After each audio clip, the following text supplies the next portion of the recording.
temps. Bob, votre première trouvaille? La première trouvaille, c'est dans La Paume du Diable. C'est écrit par Mathieu Mariol pour le scénario et par Kiko Duarte pour les dessins.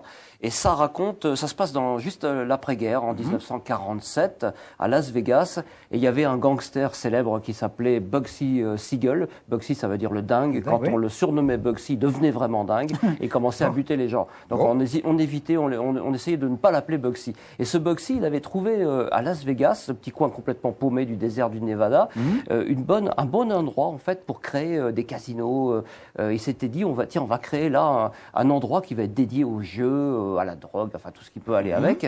Et la mafia, le patron de la mafia, Lansky, qu'on surnommait le cerveau de la mafia à l'époque, a décidé d'investir massivement. Et c'est comme ça que Las Vegas a pris son essor. Donc voilà pour le contexte.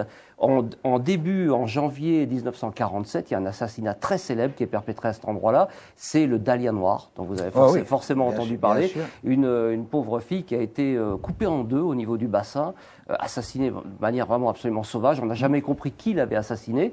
Et c'est dans ce contexte-là que la CIA décide d'aller infiltrer les milieux du cinéma et pour faire tomber ce fameux Bugsy Siegel. Donc voilà un petit peu l'idée. Il y a un agent donc, qui évidemment ne peut pas donner son identité, qui infiltre ce milieu et il est à peine arrivé dans le milieu de la mafia qu'en fait on lui impute un meurtre.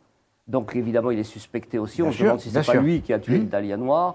Il peut pas révéler sa véritable identité, donc il est pris en étau. Et un petit peu le premier tome se termine de cette manière-là. Alors on voit défiler évidemment toutes les stars hollywoodiennes de l'époque. Ça va du Clark Gable voilà, enfin toutes les grandes stars là, Turner et compagnie. Et on se rend compte qu'à cette époque-là, effectivement, il y avait une espèce de collusion entre l'univers de la mafia, les juges, tout ce qui était du côté de la loi, ce qui était contre la loi, ça se mélangeait abondamment parce que tout le monde trouvait un intérêt dans cette histoire. Donc c'est vraiment super bien foutu. Les dessins, je ne sais pas si on peut les voir, si je les mets devant moi, je pense qu'on va avoir un petit bout, comme ça, des dessins. Ça fait penser un petit peu à l'univers des comics. On a l'impression qu'on va voir surgir Batman à n'importe quel coin de rue. Voilà, donc c'est bien foutu, c'est le premier tome, il y en aura deux. Celui qui était envoyé pour infiltrer, là, c'était pas le fils d'un acteur? C'est le fils d'un acteur. C'est le fils d'un acteur. J'ai oublié son nom, c'est le fils d'un acteur. Peter Lawford. Oui, c'est ça, voilà. Peter Lawford. Voilà. Ça vient de sortir chez Glénat, je l'ai oublié. C'est important, voilà. Bouquin à se procurer, absolument. Absolument. C'est vraiment très bien, c'est intéressant, c'est bien documenté. On reconnaît bien les personnages de l'époque et on en apprend beaucoup sur cette période-là. Bon, et on en apprendra d'autres avec vous et un autre bouquin.